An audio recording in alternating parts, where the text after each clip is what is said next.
Disney's Moana, Chapter 22. The chicken lives! Maui shouted, scooping up Hei into a hug. The rooster squawked indignantly, unsure why he was so high in the air all of a sudden, and wriggled free. Moana felt the ground shift underneath her, and she and Maui were lifted up on a hand of earth. The serene face of Te Fiti peered down at them, and Moana quickly knelt, tugging Maui down next to her. Solemnly, Te Fiti nodded her thanks to Moana for restoring her heart. Moana nodded back, her own heart singing in her chest.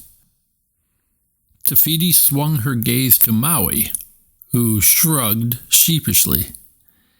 Hey there, Te Fiti, he said, attempting to be charming.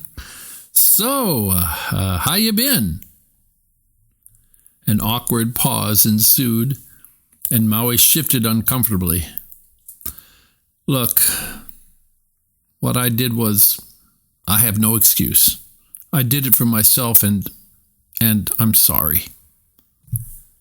The demigod hung his head penitently, his voice sincere. You may smite me now. For a long moment, Te Fiti merely studied him, as though she were weighing his good deeds against his misdeeds. Then her expression softened, and she reached out her other hand, unfurling her fingers. In the center of her palm lay Maui's fishhook, the white bone glistening as though it had never been cracked. Te Fiti extended her hand toward Maui, letting him take the hook back. Yes! Chee-hoo-hoo! Maui caught himself, reining in his enthusiasm. Thank you. Your kind gesture is deeply, deeply appreciated, he finished politely. He looked from Te Fiti to Moana, shifting uncomfortably. I'm just gonna... He swished the hook and transformed into a beetle, hovering in the air. Take your time, I'll be down there, he told Moana, before flying away. Shaking her head slightly, Te Fiti turned her attention to Moana and lowered her forehead to give another honi.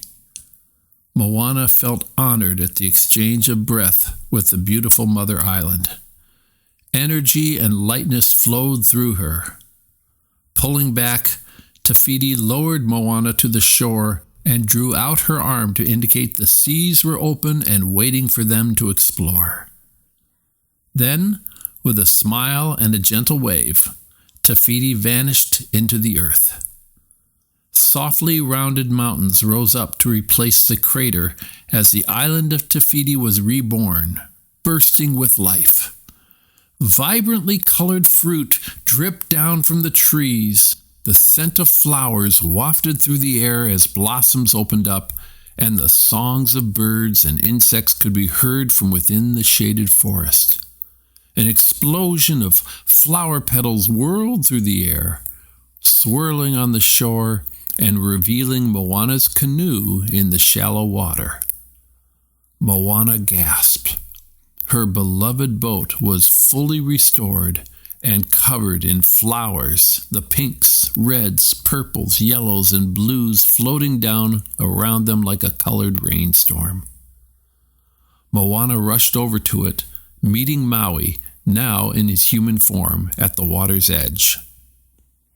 Bark, bark! Hei squawked nearby, seemingly oblivious to all that had just transpired. Moana smiled at the little rooster, and Maui set out some birdseed for him. I'm going to miss you, drumstick, he teased. As Hei lunged for the seed and missed, Maui added, Don't ever change. Moana and Maui exchanged grins. Then Moana frowned slightly. They had done it. They had returned the heart of Te Fiti. It was the end of the journey, and it was time to say goodbye. She could feel it. She looked to the horizon, trying to think of the words that would be able to express her gratitude, her pride in being his friend. But Maui spoke first, gesturing toward the sea. You know, the ocean used to love when I pulled up islands, because someone would sail her seas to find them. Every day a new village on this island, a new village on that one, and the water connected them all. He turned back to her. If I were the ocean, he speculated, I'd be looking for a shortish, curly-haired non-princess to start that again. Moana smiled broadly, feeling a slight lump in her throat. Just then, Maui tapped his chest. A new tattoo was forming over his heart. In the ink, Moana saw a mini Moana aboard a boat, pointing the way over the waves, looking every bit a proud wayfinder. Next to the scene, Mini Maui smiled at Moana, then lifted the tattoo sky, settling into place.